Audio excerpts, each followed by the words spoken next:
अपराह्नकालीन नित्य पूजा के अंतर्गत प्रार्थना, कीर्तन, तत्व वंदना, उपदेश एवं सर्वमांगलिक मंत्रों का उच्चारण किया। अब हम सभी लोग भजन एवं प्रवचन की ओर प्रस्थान करते हैं।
संन्यास दिवस के अवसर पर आयोजित 7 दिवसीय सत्संग सत्र जो 4 दिसंबर से 10 दिसंबर 2022 ईस्वी तक मानियर मंच पर आयोजित है, उसके 6ठे दिवस के सत्संग सत्र में उपस्थित हैं। पूर्व के सत्र में हमने यह विचार किया, परम पूज्य गुरुदेव ने अपने उपदेश में यह निर्देश दिया है, अनावश्यक जड़ पदार्थों के चिंतन और प्रयोग से माया की वृद्धि होती है।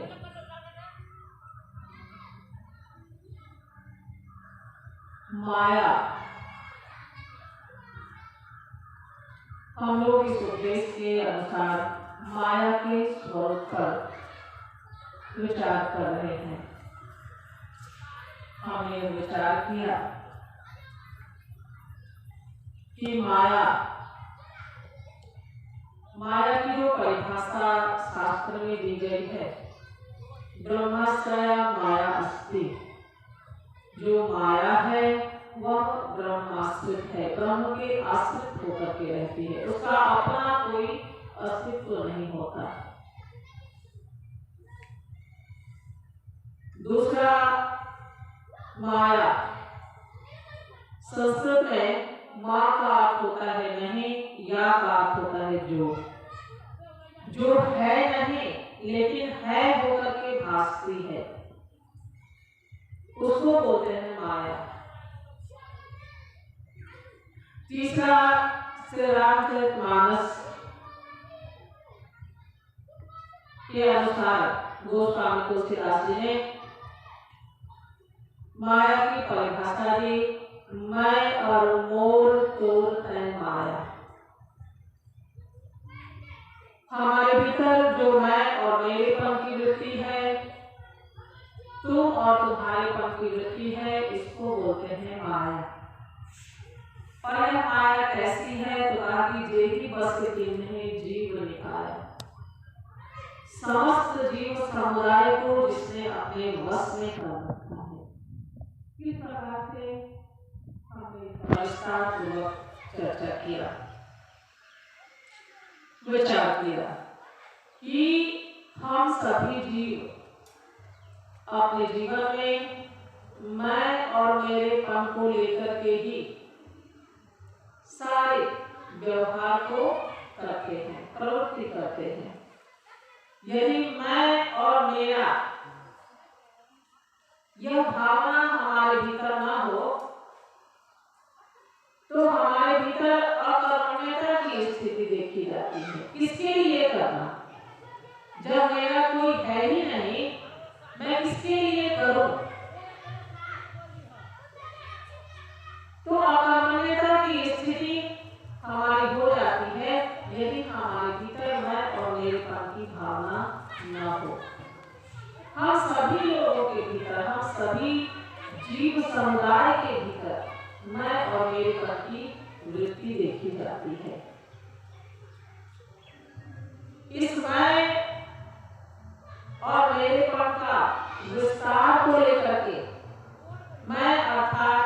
इस शरीर को हम मैं समझते हैं और इस शरीर से संबंधित जितनी सारी चीजें हैं, जिससे इस शरीर का संबंध है, उसको हम मेरा कहते हैं।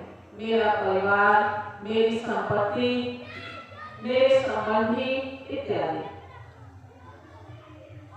और इस जिसको हम मेरा कहते हैं, मेरी संपत्ति, मेरी संतान, मेरा परिवार, इस सब का हम विस्तार चाहते हैं। इसको बोलते हैं ममपणे का विस्तार, ममतास्पद विषय का विस्तार। जहां पर मेरेपन का विस्तार न होता हुआ दिखता है, वहां हम कहते हैं कि ये करने से मुझे क्या लाभ होगा। जब भी हम किसी कर्म का अनुष्ठान करते हैं तो उसमें हम देखते हैं कि इसमें मेरा लाभ क्या है। ये हमारे भीतर ममपणे की वृत्ति को लेकर के हो प्रश्न उठता है। यदि हमारे भीतर ममपणे की वृत्ति ना हो, मेरेपन की विस्तार की भावना ना हो, तो फिर हमारे भीतर ये प्रश्न नहीं उठेगा कि इस कर्म से मुझे क्या लाभ होगा, मुझे क्या मिलेगा। इसलिए सूक्ष्म रूप से हम सभी के भीतर ममपणे के विस्तार की भावना होती है। जो मेरापन है, इसके विस्तार की भावना होती है। और यह मेरा, जब हम इस शरीर को मैं मानते हैं, तो इस शरीर से संबंधित सारी चीजें मेरा की संज्ञा को पा जाती हैं। मेरे शरीर संबंधी, मेरी संपत्ति, मेरा परिवार इत्यादि। तो यह जो मैं और मेरेपन की भावना है, इसको लेकर के हम कर्म का विस्तार करते हैं। और यदि ये वृत्ति ना हो तो हमारे भीतर अकर्मण्यता देखी जाती है, हम कर्म में प्रवृत्त नहीं होते। और हमारा शास्त्र कहता है कि कर्म का विस्तार चाहे हम जितना कर दें, यहाँ तक कि समुद्र की उपमा दी, कृति महोदधौ, कर्म का समुद्र भी हम खड़ा कर दें। समुद्र इसलिए कहा कि समुद्र का अंत दिखाई नहीं पड़ता। उसके एक किनारे पर आप खड़े हो जाएं तो उसका दूसरा किनारा दिखाई नहीं पड़ता। इसलिए उसी प्रकार से जब हम कर्म का विस्तार प्रारंभ करते हैं, मैं और मेरेपन का विस्तार करने के लिए कर्म का प्रारंभ करते हैं, तो ये कर्म कहीं पे जाकर समाप्त हो जाता हो कि अब मुझे कुछ नहीं करना है, ऐसी स्थिति दिखाई नहीं पड़ती। हमारा शरीर पूरा हो जाता है, हमें मृत्यु की प्राप्ति हो जाती है, लेकिन हमारे भीतर इस ममपणे के विस्तार की वृत्ति समाप्त नहीं होती कि अब मुझे कुछ नहीं करना है। नहीं, अभी ये काम है, अभी ये काम है, अभी ये काम है। वो काम किसके लिए करना है? स्वयं के लिए करना है, मेरे परिवार के लिए करना है, अपनी संपत्ति के लिए करना है, जो कुछ भी मेरा है उसके लिए करना है। तो इस ममपणे को लेकर के हम कर्म का चाहे जितना विस्तार करें, कहा कि कृति महोदधौ पतन कारण, ये हमारे पतन का कारण बनती है। क्यों?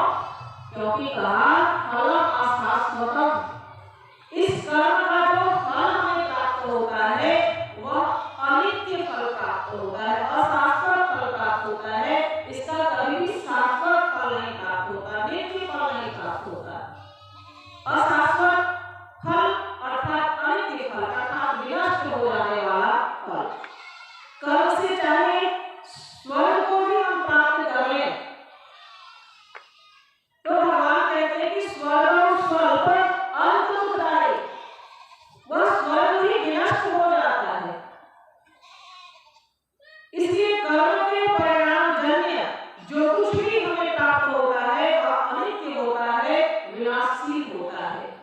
और जब किसी का विनाश होता है, वियोग होता है, तो दुख की प्राप्ति होती है।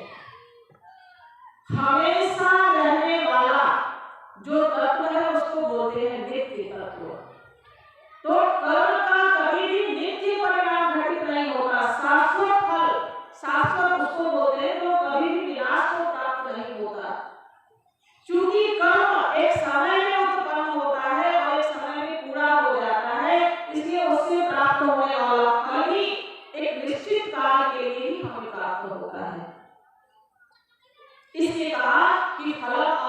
शाश्वतम, और ये अनित्य फल की प्राप्ति होती है। दूसरा गति निरोधकम, इस अनित्य फल को प्राप्त करने में, कर्म फल को प्राप्त करने में, मैं और हमपने का विस्तार करने में, हम कर्म के बंधन में जो पड़ जाते हैं, इसमें आबद्ध होकर के जीवन का जो लक्ष्य है, अपने स्वरूप को प्राप्त करना, जीवन की पूर्णता को प्राप्त करना, इसकी ओर हमारी गति नहीं हो पाती और जीवन का लक्ष्य छूट जाता है। इसलिए कहा कि गति निरोधकम, अंश हमेशा अपनी पूर्णता की ओर गति करता है, यही उसका लक्ष्य होता है। कई बार गुरुदेव ने उदाहरण देकर समझाया कि पृथ्वी का अंश है एक छोटा सा मिट्टी का ढेला, पत्थर का टुकड़ा। जब भी हम उसको आसमान की ओर उछालते हैं, वह हमेशा जमीन की ओर, पृथ्वी की ओर ही गिरता है। क्यों? क्योंकि उस पृथ्वी, उस मिट्टी के टुकड़े का, उस पत्थर के टुकड़े का पूर्ण स्वरूप पृथ्वी है। इसलिए उसका लक्ष्य है उसमें आकर के मिल जाना, अपने पूर्णता को प्राप्त कर लेना। जल चाहे जितनी ऊंचाई से गिराया जाए, उसकी यह प्रवृत्ति देखी जाती है कि वह हमेशा नीचे की ओर बहती है, नीचे की ओर उसका प्रवाह होता है। क्यों? क्योंकि जल का जो मूल स्रोत समुद्र है, वह नीचे की ओर है। इसलिए जल जब भी बहता है, वो हमेशा नीचे की ओर, अपने स्वरूप की ओर गति करता है। यदि पृथ्वी और जल को के इस व्यवहार से यदि हम ये घटा लें कि नहीं, हर चीज नीचे की ओर ही बहती है, नीचे की ओर ही प्रवाहित होती है, तो वहीं पर हम देखते हैं कि जो अग्नि को जब भी हम जलाते हैं, तो वह नीचे की ओर ना बह करके अपने पूर्ण स्रोत जो सूर्य है, उसकी ओर, ऊपर की ओर उसकी लपट देखी जाती है।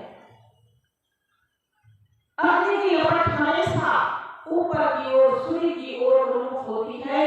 और इन सारे उदाहरणों से यह सिद्ध होता है कि अंश हमेशा अपने पूर्ण स्वरूप से मिलने के लिए गति करता है। इस जीव का पूर्ण स्वरूप क्या है? कहा कि ईश्वर अंश जीव अविनाशी। यह जो जीव है, यह ईश्वर का अंश है। तो इस जीव का जो लक्ष्य है, इसकी जो गति है, वह ईश्वर की ओर ही होती है, ईश्वर की ओर ही होनी चाहिए। यही जीव के जीवन का लक्ष्य सिद्ध होता है। ईश्वर की ओर हमारी गति का न होना, उसके ठीक विपरीत नश्वर पदार्थों की ओर हमारी गति होना, जो विनाशशील है, जो अनित्य पदार्थ है, इसकी ओर हमारी गति होना, इसको बोलते हैं गति निरोधकम। हमारे जीवन की जो गति होनी चाहिए, जीवन के लक्ष्य की ओर, उसके ठीक विपरीत नश्वर पदार्थों की तरफ जब हमारी गति हो जाती है, तो महापुरुष कहते हैं, हमारा शास्त्र कहता है गति निरोधकम।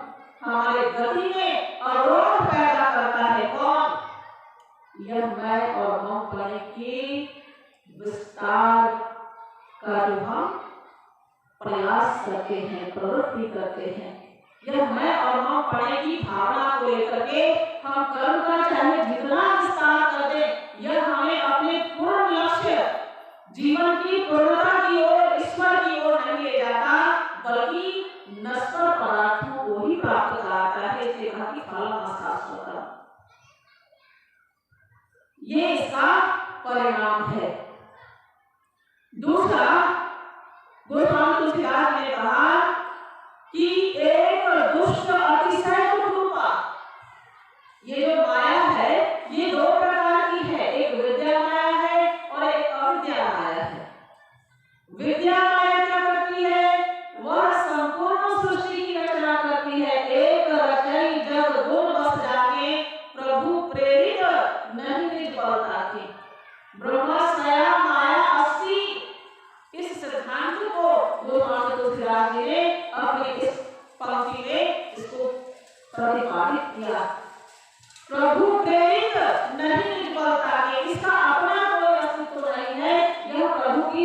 प्रेरणा पाकर के सृष्टि की रचना करती है। और दूसरी क्या करती है अविद्या माया? कहा कि एक दुष्ट अतिशय दुख रूपा जाबस जीव पड़ा भवकूपा, ये सारे जीवों को भवकूप में डाल देती है। किसको लेकर के? मैं और मम पड़े की वृत्ति को लेकर के। हमने विस्तार पूर्वक विचार किया कि किस प्रकार से भवकूप में हम गिर जाते हैं। भव अर्थात होना। हम हमेशा अपने मऊपने का विस्तार चाहते हैं। मैं धनवान हो जाऊं, मैं ज्ञानवान हो जाऊं, मेरी संपत्ति का विस्तार हो जाए, मेरी संतति का विस्तार हो जाए। हम हमेशा होना चाहते हैं। कभी भी हमारे भीतर यह वृत्ति नहीं देखी जाती कि अब मुझे कुछ नहीं चाहिए। नहीं, मृत्यु तक हमें कुछ न कुछ चाहिए होता है।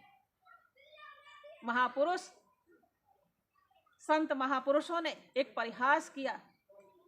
कहा कि एक मरणासन्न व्यक्ति से उसके पुत्र ने पूछा कि पिताजी अब आप मरने वाले हैं, बताइए मैं आपकी क्या सेवा करूं, आपकी अंतिम इच्छा क्या है?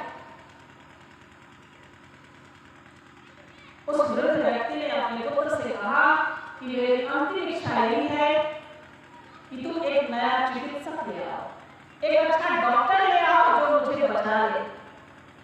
तो मरने के समय भी हमारी इच्छाएं पूरी हो जाती हैं, हमें कुछ नहीं चाहिए, ऐसी वृत्ति हमारे भीतर नहीं होती, बल्कि मैं स्वस्थ हो जाऊं, मैं किसी प्रकार से बच जाऊं, मैं जीवित हो जाऊं। हम हमेशा होना चाहते हैं, कुछ ना कुछ होना चाहते हैं। इसको बोलते हैं भवरोग, भव समुद्र। गोस्वामी जी ने इसे कहा भवकूप। कूप इसे कहा कि कुएं में जब कोई व्यक्ति गिर जाता है तो वह बिना बाधालंबन के नहीं निकल पाता। कोई सद्गुरु, संत महापुरुष उनके अनुशासन में रह करके, उनके निर्देशन का पालन करके ही हम इस मैं और मम पड़े की वृत्ति से, जिसको माया कहते हैं, जिसके कारण से हम भवकूप में पड़ गए हैं, उससे हम निकल सकते हैं।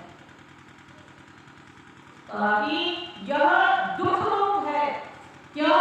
क्योंकि जब भी मैं और मम पड़ेगा, जिसको हम मेरा मानते हैं, जिसके साथ हमारी ममतास्पद वृत्ति लगी होती है, जब उसका विनाश होता है, उसका वियोग होता है,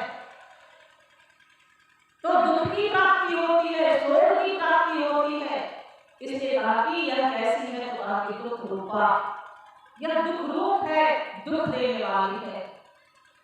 शोक के रूप में, मोह के रूप में, अनित्यता के दुख के रूप में यह हमें दुख देती है।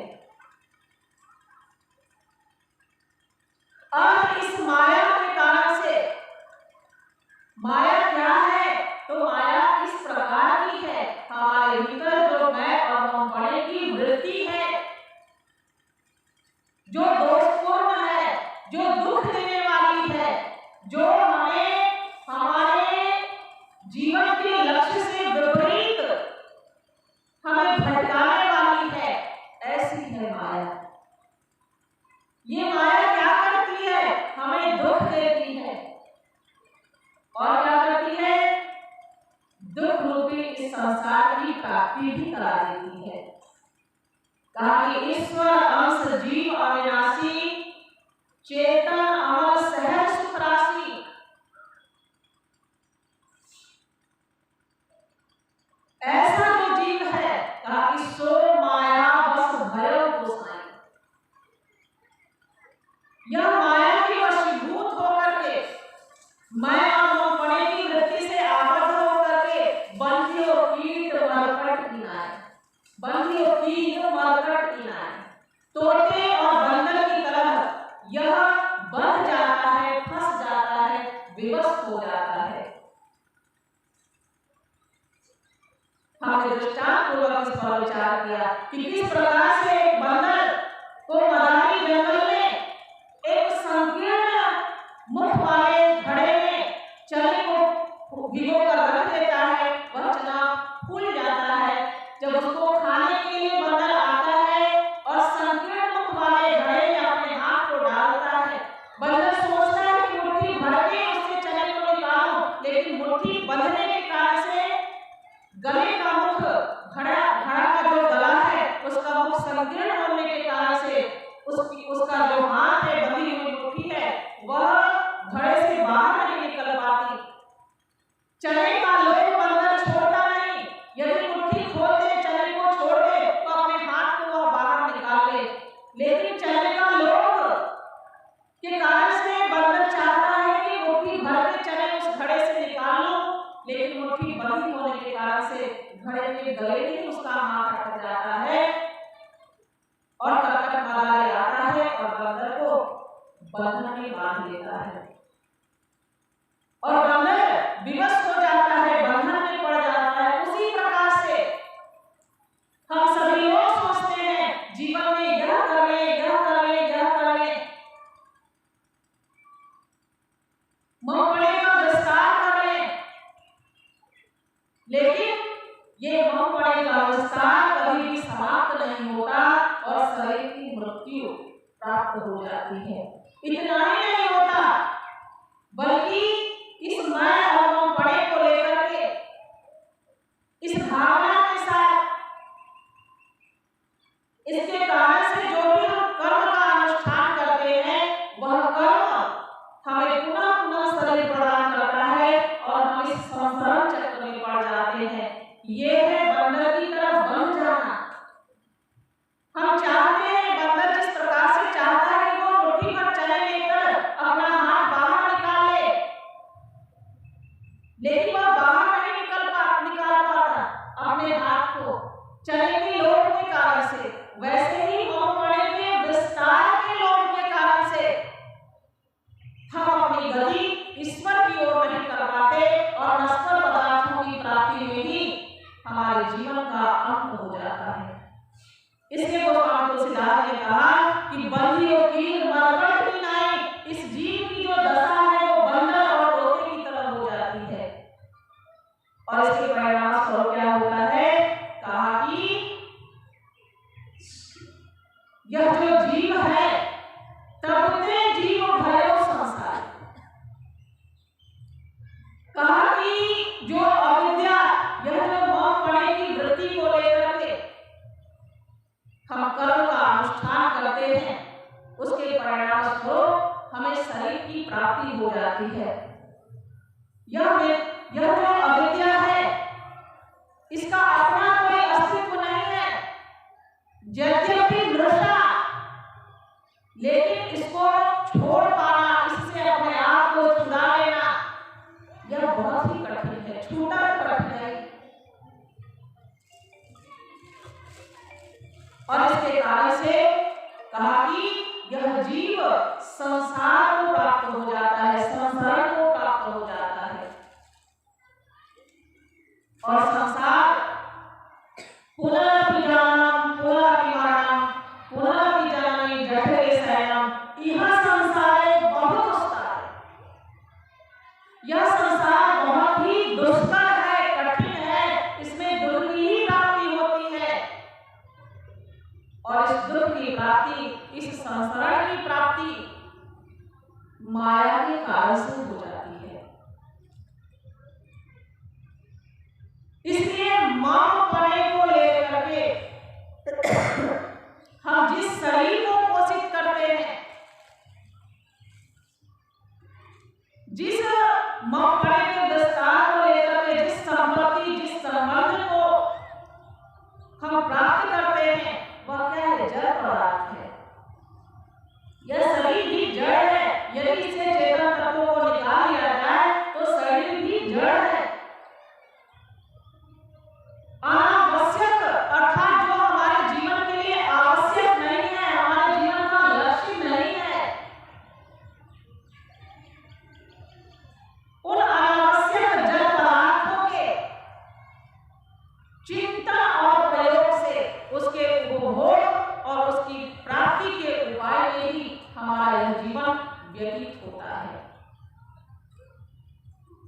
इसने कहा कि जब हम जड़ पदार्थों का अधिक प्रयोग करते हैं, उसकी प्राप्ति का प्रयास करते हैं, तो यह हमारे जीवन में क्या करती है? माया की वृद्धि कर देती है।